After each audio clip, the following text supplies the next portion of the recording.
എഴുത്തുകാരനായ ബെന്യാമൻ നമ്മളിപ്പം ചെയ്യുന്നുണ്ട്. VS-ൻ്റെ ഒരു വിയോഗം അത് നികത്താൻ കഴിയാത്ത വിയോഗം തന്നെയല്ല. നികത്താൻ കഴിയില്ല എന്ന കാര്യത്തിൽ യാതൊരു സംശയവുമില്ല. കാരണം കഴിഞ്ഞ ഒരു നൂറ്റാണ്ട് കാലം അദ്ദേഹം ഈ കേരളത്തിൽ ജനങ്ങളോടൊപ്പം സഞ്ചരിച്ച് അവർക്ക് വേണ്ടി പ്രവർത്തിച്ച് അവരുടെ ഓരോ പ്രശ്നങ്ങളിലും ഇടപെട്ട ഒരു രാഷ്ട്രീയ നേതാവ് എങ്ങനെയായിരിക്കണം എന്നതിൻ്റെ ഏറ്റവും ഉത്തമ ഉദാഹരണമായി മാറിയ വലിയ മനുഷ്യനാണ് VS എന്ന് പറയുന്നത്. ആ 2 അക്ഷരം കൊണ്ട് മലയാളി അദ്ദേഹത്തെ എത്രമാത്രം നെഞ്ചിലേറ്റി എന്നതിൻ്റെ ഏറ്റവും വലിയ ഉദാഹരണമാണ് യഥാർത്ഥത്തിൽ നാം ഈ കഴിഞ്ഞ മണിക്കൂറുകളിൽ ഓരോന്നിലും നമ്മൾ കണ്ടുകൊണ്ടിരിക്കുന്നത്.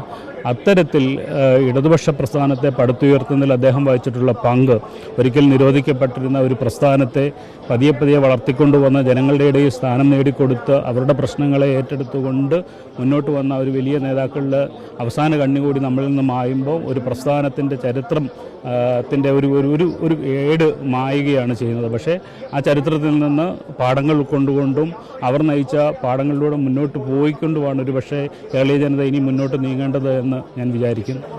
വ്യക്തിപരമായിട്ടുള്ള ഒരു അടുപ്പം അല്ലെങ്കിൽ വ്യക്തിപരമായിട്ടുള്ള ബന്ധങ്ങൾ എങ്ങനെയൊരു? ഞാൻ ഗൾഫിലുണ്ടായിരുന്ന കാലത്താണ് അദ്ദേഹം പ്രതിപക്ഷ നേതാവ് എന്ന നിലയിലും മുഖ്യമന്ത്രി എന്ന നിലയിലുമുള്ള പ്രവർത്തനങ്ങൾ കാഴ്ചവെച്ചത്.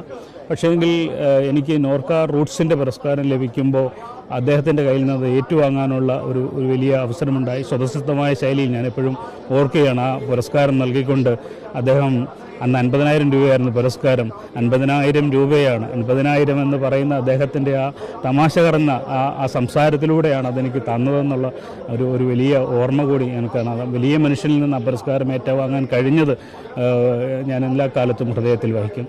ഇവിടേക്ക് എത്തുമ്പോൾ ഒരു വിഷമം ഉള്ളിൽ നിൽക്കും. തീർച്ചയായിട്ടും. അതുകൊണ്ട് തന്നെയാണ് രാവിലെ തന്നെ വന്നത്.